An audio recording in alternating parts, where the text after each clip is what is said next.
Harmon, Commander-in-Chief, Tested Brian Duffy, Adjutant General.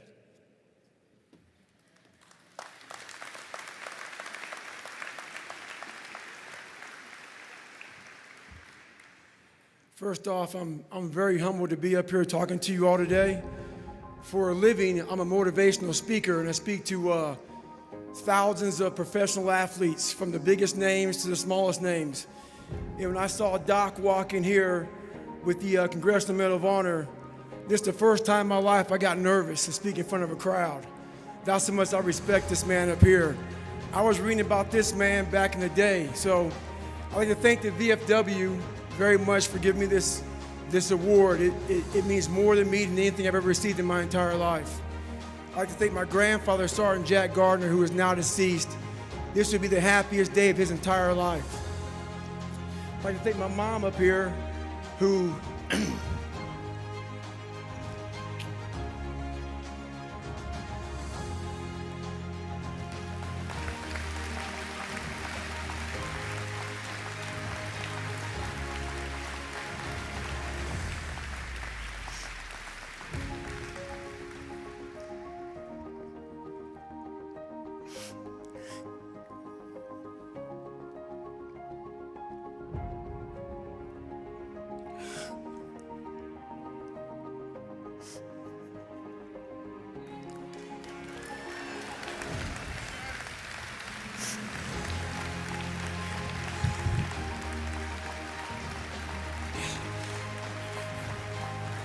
never picked me up, who never picked me up when I fell.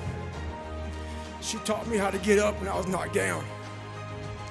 I thank my uncle for always being there for me.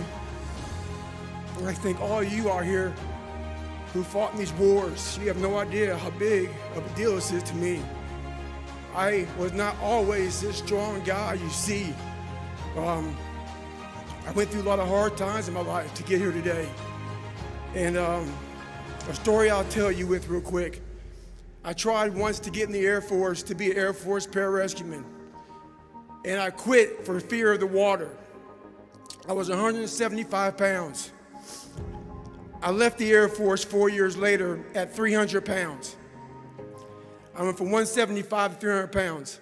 There's a long story in there on how that came to be. But I sat around and read a book on the Medal of Honor. And those guys, all I wanted to be was an uncommon man. In my whole life, I was not that. Much worse than that. I read stories about men like you, Doc, who had the courage to jump on grenades and stuff like that. So I came home one day from working at a job called Ecolab, where I sprayed for cockroaches. Made $1,000 a month, weighing 300 pounds. And I got home and I watched a show on Discovery Channel of guys carrying boats and logs, Navy SEAL training. And I decided to make a change in my life. And I called the recruiter up, and he asked me these questions. He had to meet a certain age, like a certain height and weight limit. I was 6'1" and 300 pounds. He laughed at me. 7 other recruiters laughed at me. One recruiter finally said, "Come on in, I'm too busy to talk to you on the phone." He didn't know how much I weighed. I walked in the recruiter's office and he looked at me and he said, "You're fat and you're black." I said I want to be a Navy SEAL. I didn't know there'd only been 35 African-American Navy SEALs at that time in over 70 years. He said I basically had to lose 106 pounds in less than 3 months because of my age. I was getting too old.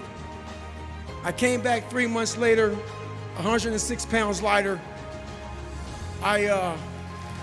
Thank you.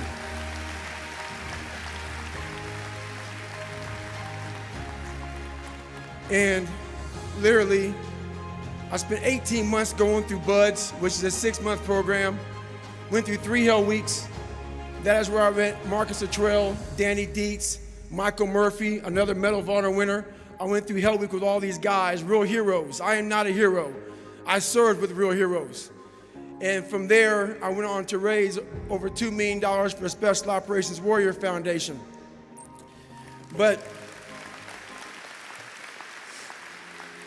I'm going to end you with this right here. I have the most respect I can possibly muster up for all of you in this room. I know what it takes to be a combat soldier, and I used to look for courage. I thought courage was a man who won the Medal of Honor. It is. But courage is a man who's willing to put those boots on every single day of his life to go out there and fight for this country when nobody even knows what the hell they're doing or where the hell they're at. You do it for the man beside you. Thank you.